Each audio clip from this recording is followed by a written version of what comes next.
ഭയങ്കര നാടകമായിട്ട് ചില സംഭവങ്ങൾ കൊടുക്കാത്ത നാടകമായി പോയി. നാടകം എനിക്കിഷ്ടമാണ്, അപ്പോൾ ആ ഫോർമാറ്റിലേക്ക് വരുമ്പോഴും രസം. ഇപ്പം ഇന്നലെ ഒരു ലാലേട്ടൻ ഫാൻ തന്നെ ആയിട്ടുള്ള ഒരു സുഹൃത്ത് എൻ്റെ അടുത്ത് പറയണ്ടായി, ഇവർക്ക് എന്ത് വേണം ആറന്തമുരാൻ പോലെയുള്ള സിനിമകൾ മാത്രമാണ് അവർക്ക് കാണേണ്ടത്. റിവ്യൂ ബോംബിംഗ് എന്നൊക്കെ പറയുന്നുണ്ടല്ലോ, അത് ശരിക്കും ഉണ്ടെന്ന് തോന്നുന്നു. വാലിബിനെ കുറിച്ച് പറയുവാണെങ്കിൽ അതിലൊരു കഥയിലിടയ്ക്ക് സിനിമാറ്റിക് ഉണ്ട്, പക്ഷേ എന്താ ഉദ്ദേശിച്ച എന്തോന്ന് ക്ലിയർ ആയിട്ട് നമുക്ക് മിക്ക ടൈമും പിടികിട്ടത്തില്ല. ചിലതൊക്കെ ഒട്ടും കണക്റ്റ് ആയിട്ട് ചില സംഭവങ്ങൾക്ക് ക്രിഞ്ചായിട്ട് വരുന്നുണ്ട്, പക്ഷെ സിനിമാറ്റിക് ആണ്, അത്രേ ഉള്ളൂ. അത് ഭയങ്കര നാടകമായിട്ട് ചില സംഭവങ്ങൾ കൊടുക്കാത്ത നാടകമായി പോയി, അത് കുറച്ച് ഓവറായി പോയിരുന്നു. ഫസ്റ്റ് ഹാഫ് ഒന്നും കൊള്ളത്തില്ല. സെക്കൻഡ് ഹാഫ് അവസാനം കൊണ്ടുവന്ന് നല്ല എക്സൈറ്റ്മെൻ്റ് ആയിട്ട് വന്നിട്ട് സെക്കൻഡ് പാർട്ട് ഇട്ട് കളഞ്ഞു. എനിക്ക് വലിയ ഇത് തോന്നില്ല. നിരാശയാണ്. സെക്കൻഡ് പാർട്ട് വരുന്നുണ്ട്, സെക്കൻഡ് പാർട്ട് എന്തായാലും കൊള്ളായിരിക്കും.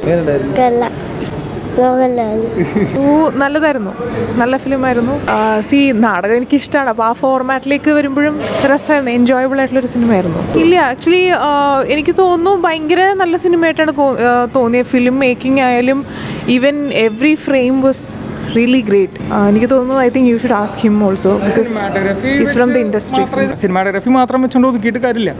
ലിജോ ജോസ് പല്ലിശ്ശേരി എന്ന് പറഞ്ഞൊരു ഡയറക്ടർ എന്നും പറഞ്ഞിട്ട് കാര്യമില്ല. നമ്മൾ ഇത് മോഹൻലാൽ ഒരു ഇൻ്റർവ്യൂവിൽ പറഞ്ഞിരുന്നല്ലോ, ഒരു അമർ ചിത്രകഥ കാണുന്ന പോലെ കാണണം എന്ന് പറഞ്ഞിട്ടുണ്ട്. എനിക്ക് ഇന്നലെ കേട്ട കുറേ റിവ്യൂസൊക്കെ വെച്ചിട്ട് ഞാൻ ബയസ്ഡ് ആയി പോകുമോ എന്നുള്ളൊരു പേടിയിൽ ഞാൻ വന്നു. പക്ഷേ എനിക്ക് ഭയങ്കരമായിട്ട് എക്സ്പീരിയൻസ് ചെയ്യാൻ പറ്റി. ഭയങ്കര വൺ ഓഫ് ദി ബെസ്റ്റ് പടം ഈ അടുത്ത കാലത്ത് കണ്ടതിൽ വെച്ചിട്ട്. എന്താ പറയുക, റിവ്യൂ ബോംബിംഗ് എന്നൊക്കെ പറയുന്നുണ്ടല്ലോ, അത് ശരിക്കും ഉണ്ടെന്ന് തോന്നുന്നു. എനിക്ക് ഇതുവരെ അങ്ങനെയൊന്നും ഫീൽ ചെയ്തിട്ടുണ്ടായിരുന്നില്ല, പക്ഷേ പുതിയ ട്രൈ തന്നെയാണ്. ഒരു എക്സ്പെരിമെൻ്റൽ ഫിലിം എന്ന് പറയുമ്പോൾ അങ്ങനെ തന്നെയല്ലേ. ഇപ്പം ഇന്നലെ ഒരു ലാലേട്ടൻ ഫാൻ തന്നെ ആയിട്ടുള്ള ഒരു സുഹൃത്ത് എൻ്റെ അടുത്ത് പറയണ്ടായി, ഈ പടം ഭയങ്കര ലാഗാണ്. ഈ ലാഗ് എന്താണെന്നുള്ളത് മനസ്സിലാക്കാൻ അവർക്ക് അറിയില്ല.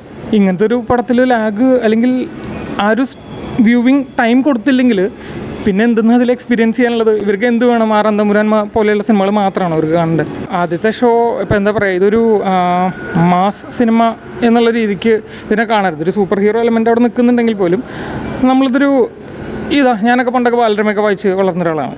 എനിക്കങ്ങനെ അത്രയും ആസ്വദിച്ച് എനിക്ക് കാണാൻ പറ്റിയ ഒരു സിനിമയായിരുന്നു അത്. ഇല്ലെന്നാ അത് നമ്മൾ മനസ്സിലുണ്ടാക്കുന്നതല്ലേ. ഇപ്പോൾ ട്രെയിലറൊക്കെ റിലീസായി, ഞാനിതിനെ കണ്ടിരുന്നത് ഓക്കെ എനിക്ക് സമയം കിട്ടിയാൽ കാണാം എന്നുള്ള രീതിക്ക് ഞാൻ കണ്ടിരുന്നൊരു സിനിമയാണ്. പക്ഷെ അങ്ങനെ ഒന്നും പ്രതീക്ഷിക്കാതെ നമ്മളൊരു സിനിമ കാണാൻ കയറുമ്പോൾ നമുക്ക് കിട്ടുന്ന ഭയങ്കരമായ എക്സ്പീരിയൻസ് ഉണ്ട്. അത് ഇതിൽ നിന്ന് കിട്ടി. ഇപ്പം നൻപകൽ നേരത്ത് മയക്കം, പലരുടെ അടുത്തു നിന്നും പല രീതിയിലുള്ള വളരെ നല്ല റിവ്യൂസ് കിട്ടിയിട്ടാണ് ഞാനത് കാണാൻ പോയത്. ചില സ്ഥലങ്ങളിൽ എനിക്ക് നൻപകൽ നേരത്തെ മയക്കം ഭയങ്കര എന്താ പറയുക, ഇവർ പറയുന്ന ലാഗ് അതെനിക്ക് അവിടെ ഫീൽ ചെയ്തിട്ടുണ്ട്. പക്ഷെ അത് ആസ്വദിക്കണമെങ്കിൽ അത് ആസ് എ ഹോൾ കാണണം. നമ്മൾ ആസ് എ ഹോൾ ഒരു സിനിമ അപ്രോച്ച് ചെയ്യണം, അല്ലാതെ മോഹൻലാലിൻ്റെ ഒരു ഫൈറ്റ് അല്ലെങ്കിൽ മോഹൻലാലിൻ്റെ ഒരു പാട്ട് അങ്ങനെ കണ്ടിട്ട് കാര്യമില്ല. ചെറുതായിട്ടൊരു ഫീൽ ഉണ്ടായിരുന്നു, അങ്ങനെ ഒരു ലാഗ് ഉണ്ടായിരുന്നു ഇടയ്ക്ക്. അല്ലാണ്ട് ഓക്കെയാണ്, വൺ ടൈം വാച്ചാണ്. അത്രയ്ക്ക് ഡിഗ്രേഡിങ്ങിൻ്റെ ഒന്നുമില്ല, വൺ ടൈം വാച്ചബിളാണ്. നല്ല സിനിമാറ്റോഗ്രഫി ഒക്കെ നല്ല ആയിട്ട് ചെയ്തിട്ടുണ്ട്. ഒരുപാട് എക്സ്പെക്ട് ചെയ്തായിരുന്നു, അത്രയും എത്തിയിട്ടില്ല, ഒരു ലാഗ് ഉണ്ടായിരുന്നു. വേറെ ഓക്കെയാണ്, നന്നായിട്ടുണ്ട്, കുഴപ്പമില്ല. എനിക്കിഷ്ടമാണ് മോഹൻലാലിൻ്റെ എല്ലാ ഫിലിം ഇഷ്ടമാണ്. മോഹൻലാലിൻ്റെ പടം ലാലിൻ്റെ പടം ആയതുകൊണ്ട് ഞങ്ങൾക്ക് ഇഷ്ടമാണ്. അല്ലല്ല എല്ലാം ഇഷ്ടമാണ് ലാൽ.